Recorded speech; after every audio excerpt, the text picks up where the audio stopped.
Good afternoon, everybody, and welcome back to another episode of Beer and Broadband. Everybody, let's show your beers just so we can get the theme right. There we Cheers. go. All right. Guys, we have another great episode today. We've got our 2024 predictions with jolly old St. Nick and a lot of people that are smarter than Santa Claus on the pod today.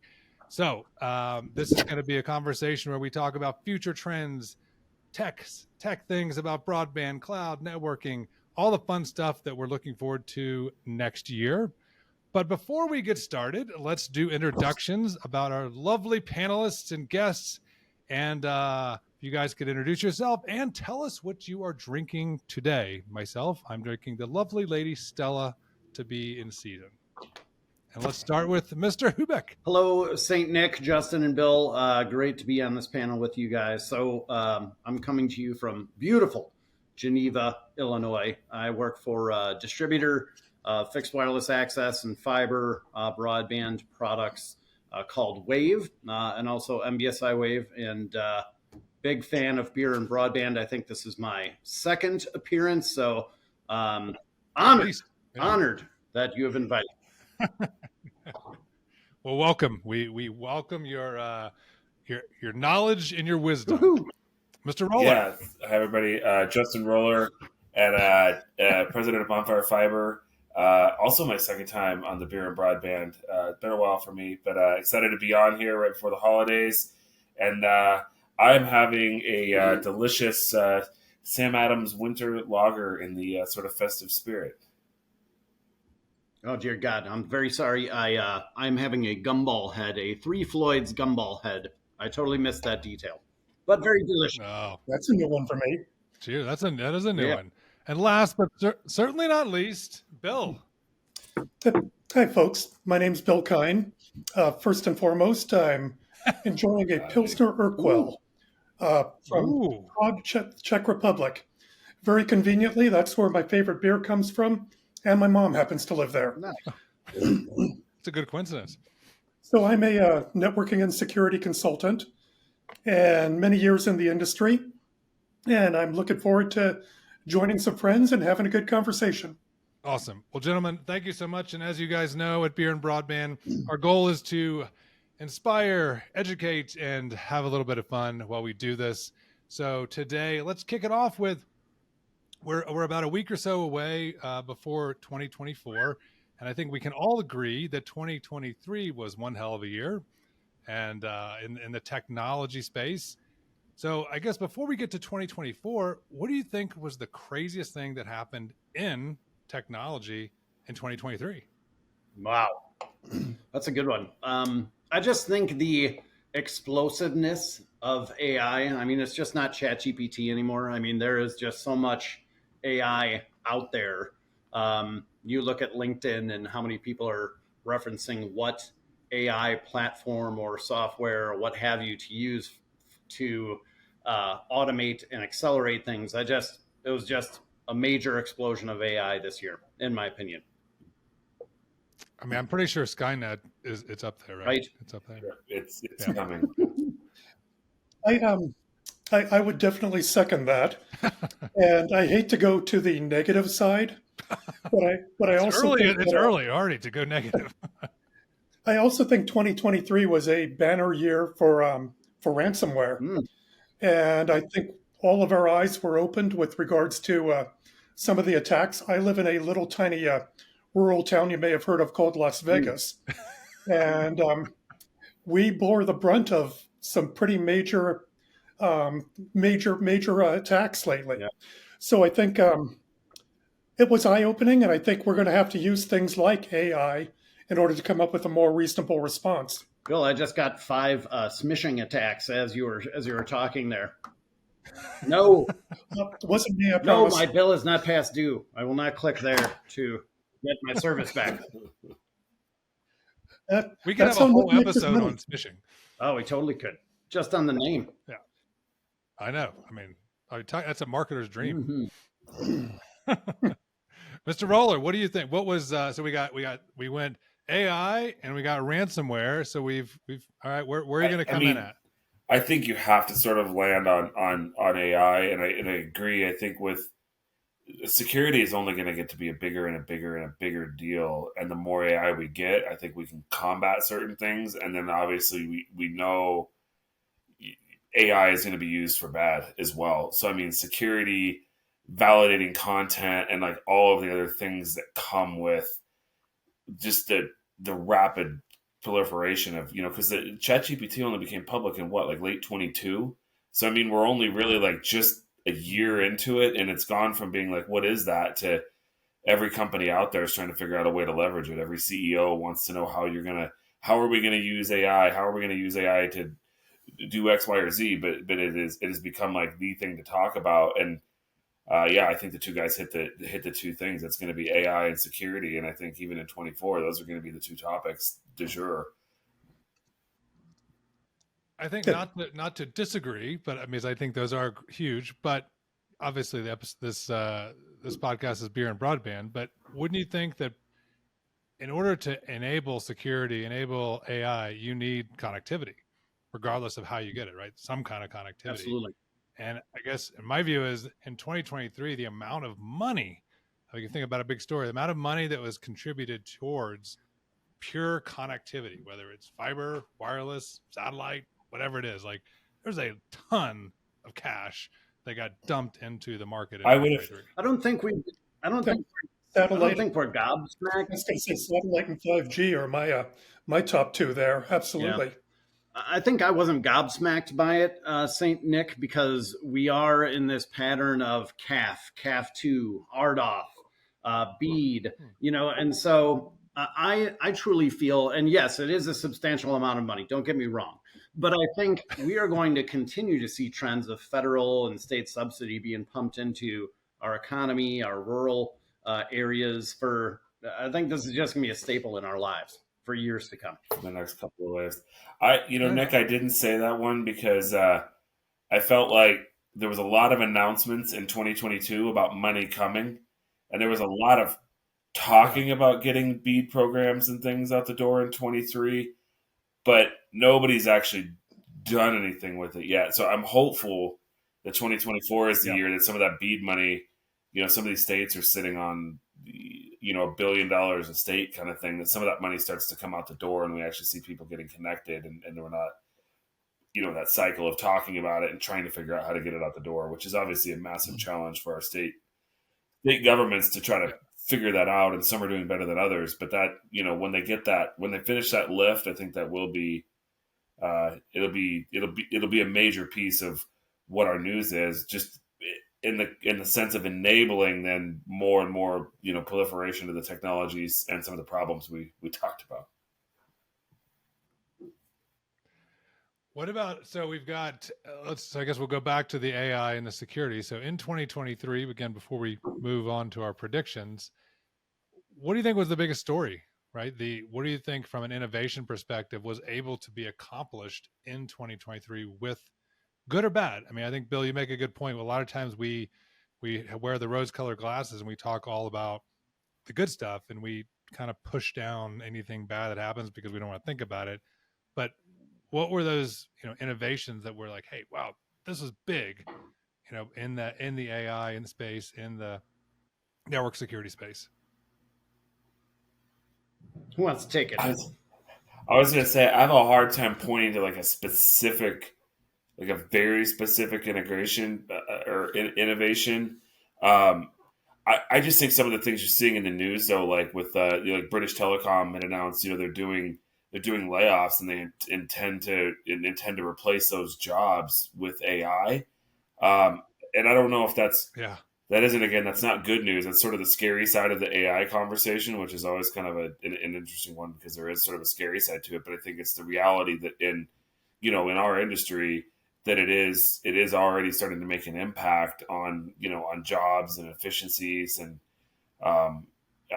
so it's like, what's a specific breakthrough? I mean, I have a hard time to put my finger on it, but I think it is literally already making an impact. Usually it takes an emerging technology years and years to to actually impact, and now with this, we've seen like in 12 months from becoming public, it's sort of already made an impact. Yeah, Nick, I don't mean to take away any thunder here, but honestly, I see 2023 and probably 2024 as well as evolutionary years. I don't see really truly revolutionary, but I may miss something. In terms of evolutionary, I think the 5G rollout is coming along. It's been stalled due to some government issues, but it's coming along and enabling a lot of things in a lot of communities that haven't been possible in the past. You think I see government generative slows things AI. down, Bill? What are you talking about? That's crazy talk. What's that? Is it government slowing things down? That's crazy talk. Well, yeah, and you can look at AI with that too. But generative AI, I think, again, evolutionary rather. I think it's enabling much quicker programming. It's enabling the bad guys to morph their attacks and exploits as they may need. It's enabling the good guys to morph their responses. It's certainly enabling college kids to write papers much quicker. I also think that from a security standpoint, we've made progress on things like biometrics and ZTP, and certainly the Internet of Things has come a long ways too. And I think they're going to continue that pattern, and I think we'll be pleased with the results, but I don't think anything is going to be the new Bitcoin, if you will, yet, or at least my crystal ball can't predict that so far. Zach, what do you think? Nick, I really have nothing to add. But one thing actually I do have something to add. When you look at ChatGPT and the iterations of it, Justin, I think you had said that it rolled out in 2022. We had ChatGPT 3.5. Is it 4.0 or 4.5? Whatever it is, you really got to look at like the iteration and how quickly it evolved. Like 2024, are we going to see 4.5, 5.0, and 5.5 releasing within 2-3 months?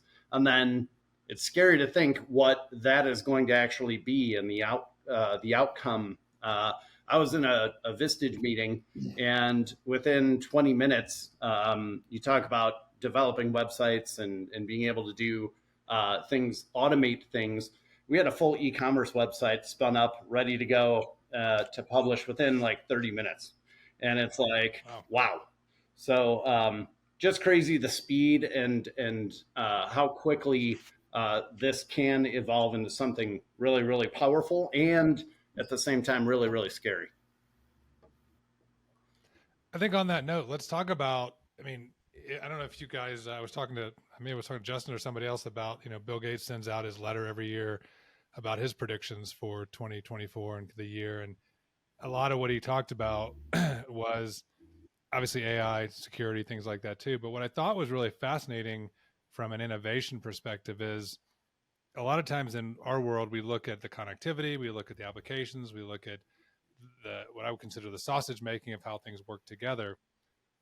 Some of these examples that he used around the future looking of, imagine literally talking to AI about your mental health, talking to AI about disease, having these access to things again outside the United States, that's able to really change society and not just change business, right? A lot of what we do, we're dealing with business stuff, B2B, consumer stuff, but at the same time, the advancements of this stuff, I think, looking way ahead, and Bill, maybe you're right. Maybe we're not quite at the revolutionary stage. We're not at the Beatles yet, but we're getting close. The wearables tie into that nicely too. And I think we've seen some good progress on those. I've got my little ring, that you wear around, and it tells you if you didn't sleep right and, whatever, your heart rate was down, all those things. I think that the amount of data and technology, I think kind of what Bill said, I do think is right. It's more like an evolution. And I look at AI is going to impact us in a similar way that the internet did, in a way that like the change is going to be so pervasive, but it may not come as like, oh, this one thing completely changed. It's like, we're not going to know yet all of the things that it's going to change, but to say it's not going to impact, we know it's going to have impacts, right? We're already, just at our company messing around with certain things where, and I shouldn't even say messing because we're using it, but like we're using it to scroll through and look at RFP opportunities nationwide, right? Where that used to be a major lift and you almost wouldn't even do it because it was too much trouble to try to crunch it all. But now you've got AI running for $25 a month and checks every RFP that comes out nationwide to look to find fits for us, and trying to teach it to do it smarter.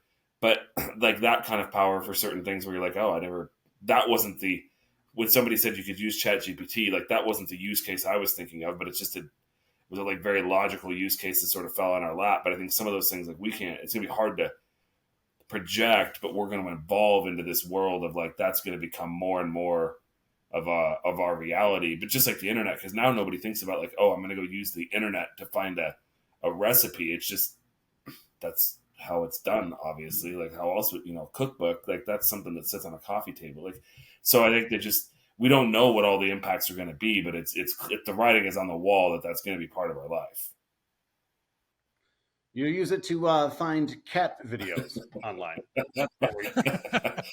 And Justin, you think that's audio waves waving down in the bottom right on your screen? That's actually your oxygen saturation level. Your ring is telling us you're at 98%, so you're doing good, buddy. Keep doing great. Not dead yet. I love it. He's at altitude. He lives at altitude. He should be fine. Let me lob this over to you, boys. Do you think when we talk about predictions in 2024, you're going to see more companies use AI to replace people or amplify their company and make themselves look much, much bigger? What are your thoughts? Well, Justin mentioned the internet and how it was revolutionary, and it definitely put librarians out of business. But it also created a huge amount of job for programmers, network engineers, security consultants. Yep. I think we are going to see a change of the workforce. I don't know, maybe a year ago when ChatGPT came out, they had a little slogan that says, AI isn't going to replace your job, but somebody using AI will take your job. That seemed a bit harsh. It also probably is rooted in realities even today. Yep. I think skills can become obsolete, and so we will need a retraining of part of the workforce probably, and that's a very macroeconomic view.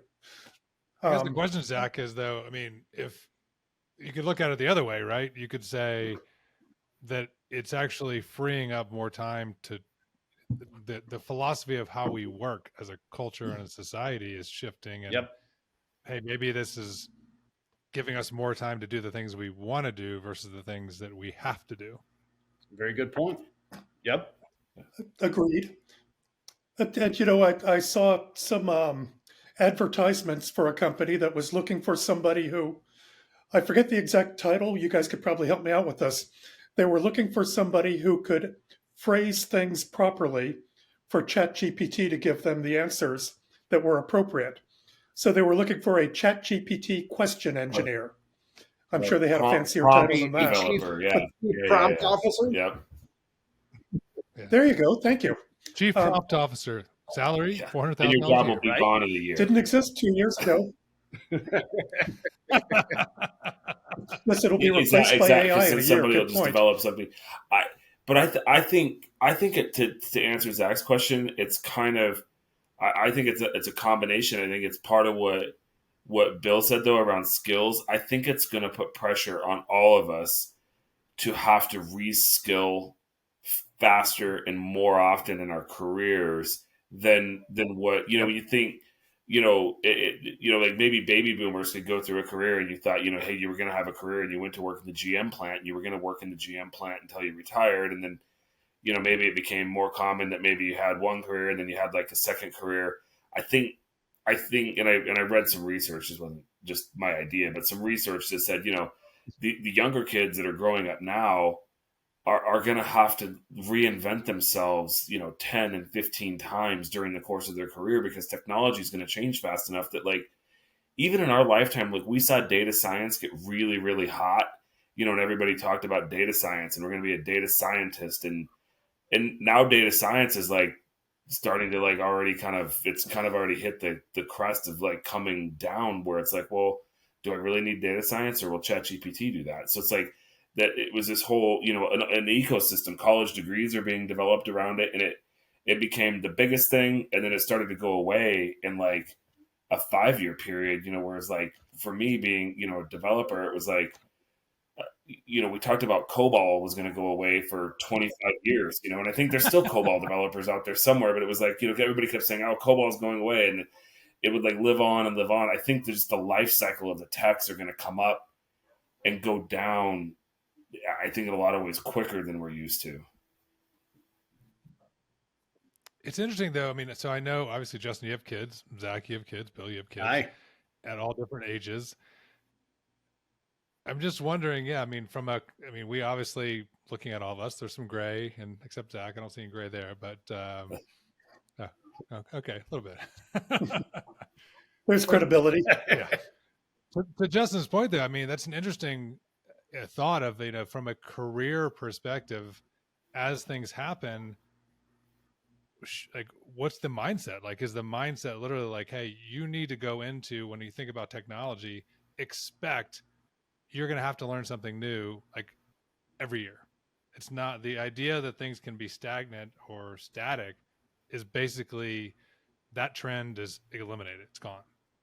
Is that any different? You take AI out of the picture and you look at the competitiveness and entrepreneurial spirit of America. Is that any different? We're just applying a different methodology because AI is present. But sales reps who got beat by competitor sales reps had to reinvent themselves and said, well, I'm going to have to adapt and change what I have to do. I think it's just a matter of different tool sets that are going to be available. And yeah, if you want to stay competitive and ahead of the competition, you're just going to continually have to learn, always. Doesn't matter if AI is in the picture or not. Yeah, and I second that. That's true in all industries. If we were in manufacturing, we would have the latest technology, speeding up the job, automating the processes, measuring the outcomes, and we'd have to keep up with that, because if we didn't, our competitors would, and we'd be out of business. Yeah. Let's jump into some real predictions here. So let's think about predictions of tools. Ooh. So there's been a lot of, obviously everything's about connectivity.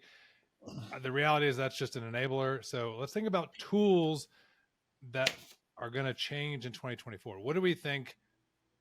And again, it could be how we do our daily jobs, how we communicate with our customers, how we interact with our doctors, our insurance companies, whatever. What tools do you think are going to be shifting in 2024?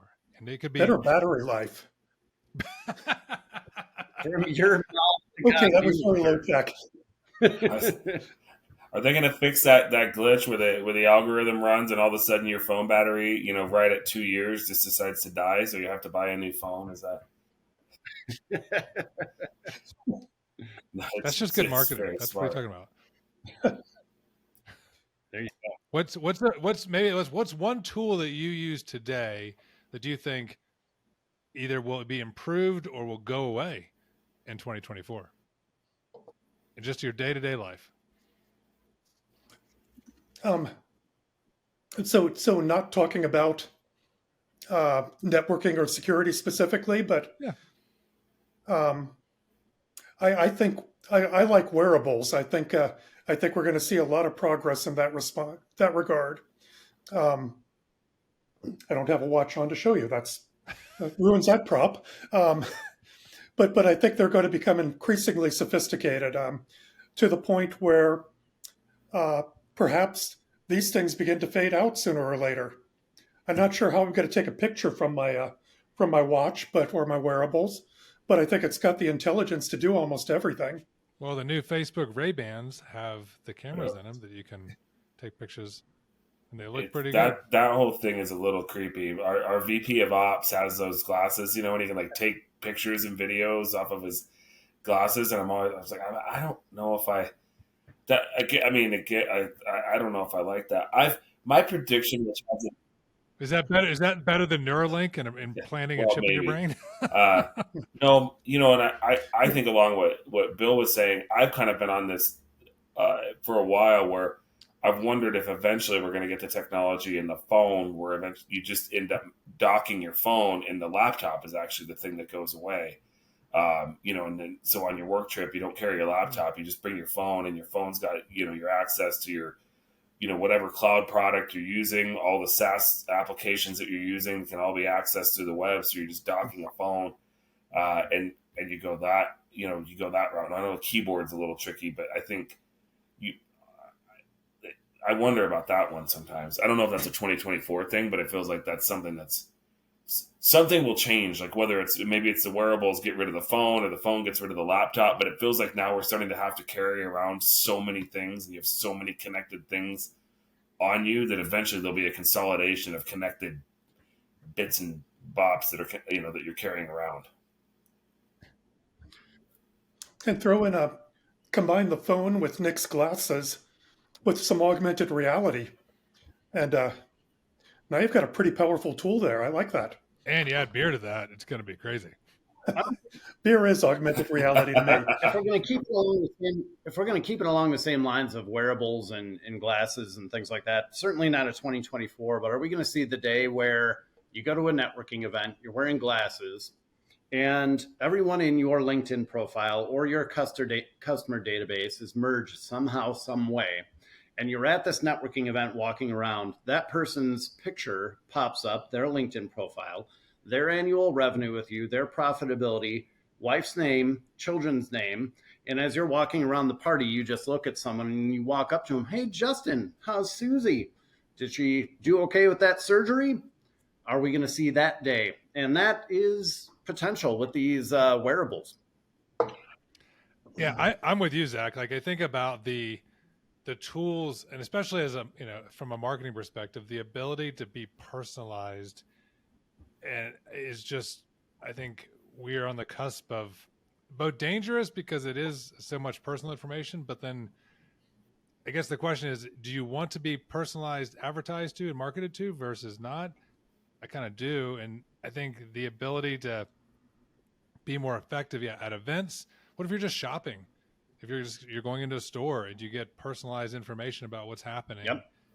I think that all of that, to the point where I don't know if this is a prediction, but I think email doesn't go away, but I think the ability to be so much more personalized in communication will be, over the next 2 to 3 years, will be huge, because I think we'll save time and the ability to stop spamming and focus more on very, very direct, personalized communication will be amplified tenfold. That's one of my predictions. I wouldn't mind. So there's a huge oxymoron, is that AI is going to make things more personable, or personal. I mean, Arnold, he was, I'll be back. He's very personable. So. He was made of super titanium alloy. Fair point. Fair point. All right. So now, hang on. We talked about a couple. I think Justin wanted to. Keep Sorry, going. Justin. I could go on forever. We'll let Nick keep driving us. No, go ahead. I was going to say, I think the one thing that with the personability, I think the other thing that it's not a tool, but just along those lines, I think the privacy concerns and just the overall, like maybe utter and complete loss of privacy is going to be really interesting. When you think about certain cities like London, where the CCTV is so extensive, and you think about, because like Vegas, like with casinos, right? They're tracking everything they're doing inside of that casino, and they're going to market to you and just kind of cater your experience based on tracking your movements and everything you're doing in that casino. But now certain cities have the technology and they don't use it for that yet. But the technology is there. The cameras are there. The IoT technology is there. The fiber is in the ground to connect all this stuff, wireless, that you start to say, like, when is the expectation that I have any privacy at all start to go away? And I think that, like, with the whole personalization of everything, I think that also is a positive with a lot of this conversation is a positive, but then there's also maybe it's a negative, or it's just a perceived negative that we will have to work through. Interesting. I boarded a plane the other day, and they didn't want my passport or my boarding pass. They just scanned me with facial recognition. Okay, Mr. Kine, you're in seat 13B. Wow. Amazing. It's a the pilot program by British Air. Huh. So let's think about, so obviously the McKinseys, the Accentures, the Deloittes, and everybody has, there's a lot of prediction reports out these days, right? And a lot of their predictions are also very similar to what we're talking about, whether it be AI security, and they do build it. A lot of what I've read is very much focused on, I wouldn't say scare tactics, but there's definitely a focus of security, right? Like everybody, I think there's nobody that the issue of connectivity is pretty much universally, everybody wants connectivity. I don't think there's anybody that doesn't want that. But now the control point of who controls the connectivity and who controls what rides the connectivity, I think is the biggest issue. What have you guys seen from your readings of other predictions that are happening that you think, yep, that's really going to happen, or that's just a big consultant giving an opinion that's trying to stir the pot? I don't know if I'm necessarily going to answer your question, Nick, but if we get back to, predictions of connectivity and what does 2024 look like? And, you really started this with the funding that is just insane out there. I would probably say and predict with the ratification of 6 gigahertz with wireless broadband, I think with BEAD funding out there and federal subsidy, I think we're going to see like 15 to 20% of BEAD projects and connectivity go fixed wireless access with 6 gigahertz products, because you're getting gigabit like speeds over the air. The technology has advanced so much that we are going to have that faster, connectivity with 6 gigahertz available. I know I just feel it. I'm not answering your question, but I'm driving that way. Okay. What are your thoughts? Well, I would pile on that enables a lot of things. He's going to pile on you. Bring it. But let me take a sip here before that, then. I would say that enables a lot of businesses in terms of flexibility. Think of the things you can do with wireless everywhere, whether it's metro or whether it's local kiosks at the state fair, or whether it's opening up a new branch or any of the above. All of these things become a whole lot simpler and a whole lot more productive just based upon the new bandwidth. Yeah, I tend to agree. I think, maybe a thing that's kind of, sort of fake news, Nick, is that like all that money is going to come down and there's going to be all this fiber deployed and everything going forward is always going to be fiber. And I mean, we're in the fiber business, and so obviously we're going to push that. But I think what we're seeing is like the advancement in the wireless technologies. Fiber will always be an enabler for that. But I think exactly how you solve to getting to the house or to the endpoint, wireless is going to continue to play an important role. And I think, like in BEAD projects, especially, like some of those places are just too remote to make it make any sense to run the amount of fiber you have to run to connect every single house to fiber. So if you want to get every single house connected, you can't just come to the game and be like, fiber is my only solution. So I think creative solutions are going to continue to have an important role, and whether it's in BEAD or just in business applications, manufacturing, IoT kind of applications, it's going to continue to have a role, even though you hear a lot of people right now preaching, it's got to all be fiber, I think. And even copper is still going to have some kind of a role in the future. So it isn't just going to all go fiber all of a sudden. We're going to be working in a blend. Yeah, I think you have to in order to accomplish the mission. I was at a few conferences this year. I saw one speaker come up and their big mantra was, we have to prepare all of our residences and our homes in our rural areas. The metaverse requires us to have this much we need to be gig symmetrical because the metaverse requires us. I'm like, what are you talking about? Are we trying to accomplish delivering the metaverse to people, or are we trying to deliver internet speeds to people so they can get emails, apply for jobs, maybe do telemedicine, things like that? I think you have to have the right tool for the right job. Wireless, fiber, they're both going to be leveraged in a big role in 2024 here. It's interesting. Do you think I had a conversation with somebody earlier about, to your point, Zach, what's the application use, right? I mean, if somebody, what's important to them today at a most basic level is email, access to email communication. If they want to use for education, they want to take an online course, they want to talk to their doctor, like those are the basics. And I think, in the tech business, we get into the really, it's not far-fetched these days, but it's all the things that are way beyond that. And I think we sometimes can think that applies to 100% of the audience, and it doesn't, right? So, but I am curious what you guys think. I mean, how, for those people that are maybe not been exposed to all the opportunities for the applications that broadband can bring, or to just access can bring, is the advent of AI, is the advent of all the stuff that's going on, is that, do you think, going to change and allow people to see possibilities in 2024 that maybe they never really thought of? That's possible.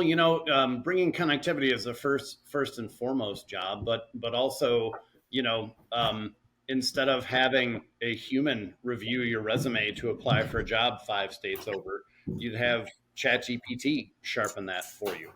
So I do think it brings, new opportunity and eyes open to what we can do with broadband. But job number one is getting broadband to everybody, or so our federal government says. Well, the same federal government is trying to regulate the AI. Be interesting to see which ones they make progress on and which ones they don't. I think, there does need to be some regulation. I mean, there's so much stuff out there where you can do deep fakes of people speaking. I can do a deep fake of a recording of Donald Trump saying something, post it on Facebook, and my 400,000 followers are going to believe that Donald Trump said that.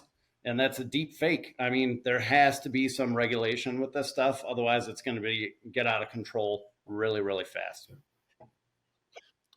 I think AI is doing a great job of imitating Nick here. I'm not really real.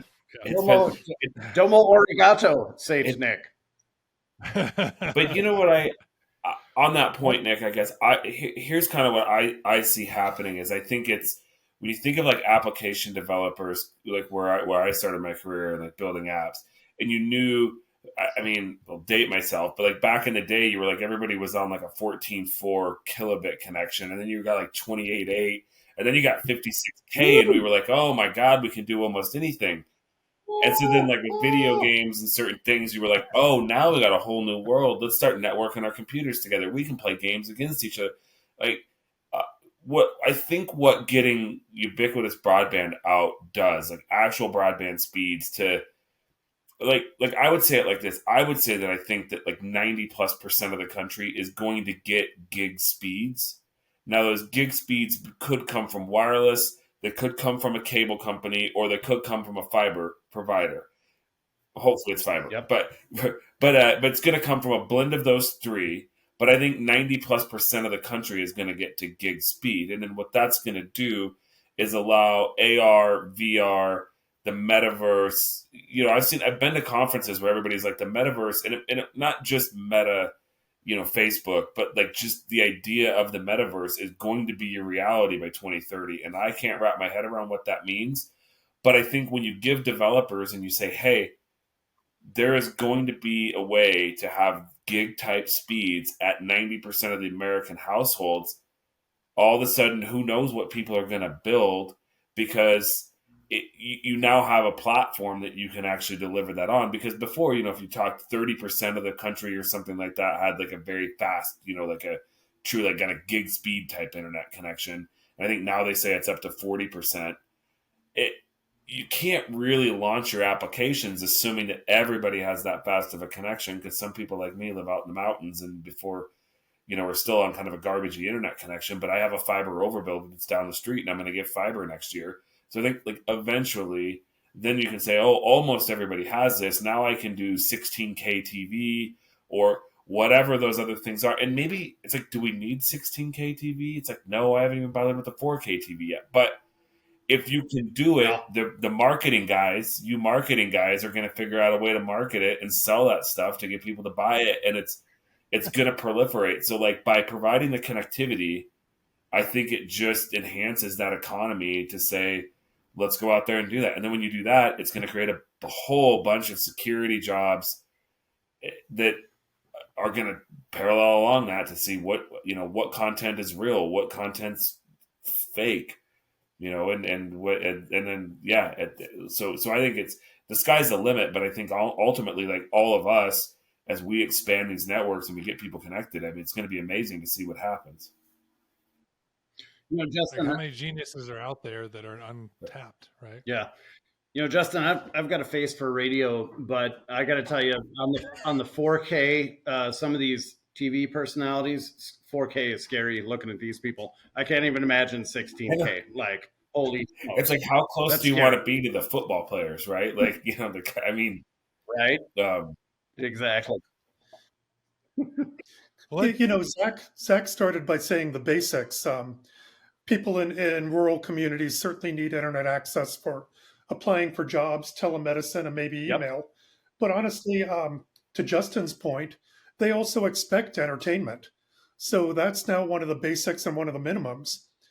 You don't need gig for entertainment, but I think you do need some degree of broadband, obviously. And that's, I think, what the vision is with regards to funding rural communities as well. So I hope it continues. So guys, I've got a cabin in Cashton, Wisconsin, and I am surrounded by Amish. There's literally me and two other neighbors that have electricity. And because the federal government is bridging the digital divide, I have 50 meg symmetrical fiber at my cabin. It's an 11-mile shot. They trenched it right to my house. And I am able to be entertained. I am able to do work. I'm not there right now, but I can do my Teams calls, my Zoom calls. I can be productive with my team in my cabin at 50 meg symmetrical, like I am running a business. And it works. So really, I question those folks that are like, Justin, I agree with you. I think 90% of the country is going to get gig because the technology is there with fixed wireless, with fiber, but we really don't need those speeds in some areas. Some areas, if we just have 120 or 50 symmetrical, that's going to get the job done and provide a lot of this country what they need. I agree with you today. I think it's more the once some critical mass gets something, then everybody will start. Because one of the biggest things, like with developers, is like we're really lazy. Like when I went to college back in the 90s, we didn't have much in the way of compute, and memory was extremely expensive. So we were super careful how we built things to minimize the amount of compute and really to save memory. And then it's like all of a sudden, like memory became cheap, and so people were like, I don't really care how this thing uses memory because I have a whole bunch of it. And I think right. bandwidth will kind of become almost the same thing, whereas you'll just go, well, if everybody has a ton of bandwidth, I'm going to figure out a way to use it because why not? And I think it's not necessarily a good thing. I think it's just one of those things where like you're just like, I don't have to figure out how to be clever with it anymore because I've got a ton of it. I'll just use it. Right. Yep. If you build it, they will. Yeah, and I think to a certain extent, I think the Fed is banking on almost that idea that like we're trying to put in infrastructure that is good for the next 30 years.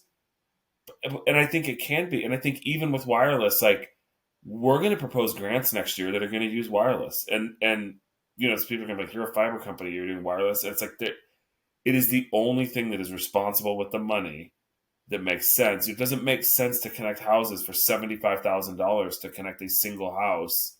So it's like, let's connect it with wireless. And then we all know the wireless guys will continue to make improvements and they'll maybe it won't be as fast, but they'll keep. I mean, I think they'll keep up. But I think in cities, who knows what happens? I mean, in some places, I think less people use home internet because there's other things that they can do with either a cellular based or fixed wireless based product that maybe gets them what they need. To your point, I got the 100 megs at my house. What do I need any more for? And I don't need a fiber connection. I'll just use the fixed wireless that's on the roof of my building. Yep. Well, gentlemen, we've covered a lot of ground, lots of different things. I'd like to close with 2 questions for each of you. One, what is the thing that you're most excited about for 2024 from a technology perspective as we go into the new year? And then 2, we're inundated with news and we're inundated with reports, and we're obviously in this business, but what do you think is something that nobody's talking about or not talking about very much? It's just not hit the mainstream yet when it comes to tech. Wow. Second one. Big questions, but excitement, because it's like you're the kid waiting, you're looking under the Christmas tree. What am I excited for? And then what is nobody talking about? So, go ahead, Bill. Bill's already got an answer. No, I'm happy to listen to Justin, please. Okay, so I'll do. I think what I'm excited about is to actually see some of the BEAD money from these states come out and see how that gets executed. We all know that some of these past programs have gotten messed up, so I'm hopeful that doesn't happen, and that we see the money get out there to the right people for the right projects, using the right technology for the job. I think back to kind of what Zach was saying, right? Like, let's use the right technologies. And then let's get more and more people connected and close the divide. So, I mean, I think that's what I'm excited. I'm excited to see how far this can go. And quite frankly, just the scale of the private investment as well from the big PE firms are now all in the game and they're all backing different players. So it's like, between private and public, let's start to see that divide close and let's start to see everybody get connected. I think that's what I'm excited about. So that's more of a money thing than a tech thing, but I'm going to say it's tech. I think the technology that nobody's talking about or doesn't talk about very much that I think is going to be exciting in the not next year as much, but the next 5 years is quantum networks. I think that the proliferation of fiber and what quantum networks can potentially do with fiber being pushed farther out into all these different areas, as far as the speeds and then as far as security, is maybe the next new cool thing. Because blockchain, let's face it, blockchain has failed as far as having an actual business application outside of the currencies. No one's figured out a way to really use blockchain in business as far as I've ever seen. But I think quantum networks is maybe that next thing after blockchain to say, what is the next, what if that really goes and could that change the world? And I think with the fiber that all this money is going to put in the ground, there's a real opportunity for it to spread beyond just a couple of communities like Chicago and Chattanooga, have some experiments going, but I think it could get way bigger. Well, you heard it here, guys. Quantum networking is changing the world. Love it. The big Q. Bill, you're up. So most excited is something we didn't really touch upon today, but what I'm really excited about is seeing the satellite rollouts enabling some of the third world countries. We've talked about the U.S. government and enabling rural communities, and that's absolutely important. But I think even more so is what we can do good for the good of people who literally have trouble paying for food, and enable them to have access to technology, to medicine, to better themselves from an educational standpoint, and so forth. So that's progressing. There certainly are some leaders in the industry, and I think that's going to become much more real over the next probably 2 years. For something no one's talking about, I can't compete with quantum computing. I'm going to go the exact opposite direction and very low tech. I've attended several different security conferences this year, government-led, and pick your favorite 3-letter acronym. They were the ones doing all of this from a cybersecurity standpoint. And there's a common theme that I've really picked up on, which basically is that users are idiots. So, Nick, you may want to edit that just a little bit in the final product. But really, the MGM attack was because somebody phished a user over the phone in that case. I think user education is something that nobody wants to talk about, nobody wants to go through. None of us on this call want to go through another seminar on how to make a long password, but that's really becoming one of the weakest links. And guess what? AI really knows how to exploit that. So I think that's a whole topic for the next year or so. Yeah. All right. Will that bring everything down? No, it's good. I mean, so we have quantum physics, quantum networking, and people are Users are stupid. Zach, bring us home. No, I think Yet the whole middle ground's open. I think the thing I'm most excited about is the when we talk about bead programming specifically. I think you look at some of the previous federal subsidy and why it skinned its knees or failed in some way. It was all handled at the federal level. What's different about bead is the states now have autonomy, and you're starting to see certain states where no big carriers were awarded any grant money whatsoever. Rather, the blue collar ISPs, WISPs that are in the rural communities who know how to get it done are being awarded these funds. So when I look at the BEAD funding and the autonomy that the states are being given to just get the job done and achieve the mission, I'm super excited about that for 2024. And I hope to see the funding roll out in 2024. We'll see. But I'm most excited about that. And I think... Didn't it just happen in South Carolina, right? Like all of South Carolina got, like there's no tier one providers. They got all local providers. I think that is accurate, sir. I've had a few beers, but that was your fault. But yes, I think it is South Carolina. That was, yeah. I was going to say, Nick, like caveat everything I said. I started my second beer, so who knows? Who knows what I've been saying? And I think, all right. So and I think that as far as a technological, aha moment that nobody's talking about right now, I've got nothing for you. But I think what I would say is the things we need to talk about more is how are we going to employ a workforce to get this job done with all of this BEAD funding? I think you need to have educational courses at high schools or colleges. We have trade schools for utilities and AC and heat and gas and everything. We've got trade schools for that, but we don't have a trade school for broadband installers, tower climbers, things like that. We have small industry pockets, but we don't have curriculum. And I think we as a country need that. Nobody's talking about that now. Well, some people are, but we need to talk more about that. And what's the plan? How are we going to do that? Because if we don't have people digging the trenches, climbing the towers, we're not going to deploy all this. You can throw as much money at it as you want, but we're not going to be able to get the job done if there's no manpower out there. I think it's a great point. I actually like the idea of, what should we talk about more? So, well, guys, amazing topics, amazing ideas, and things that I think will happen in 2024. I can't thank you enough for your insight, your humor, and obviously we covered a lot of ground. So it's going to be an amazing 2024. I think technologically, both broadband, applications, security. Bill, you've scared the shit out of me now. I'm going to basically, I think, lock myself in a closet because I'm afraid of what am I going to get hacked. But it's been a great conversation, so I really appreciate it. For those of you who are watching, we're obviously on Spotify, YouTube, Apple Podcasts, all those. Please check us out. And if you want to talk to these fine gentlemen, we'll have their information there. They are way smarter than I am. So have a wonderful day and happy holidays and cheers, gentlemen, to an amazing 2024. Cheers, guys.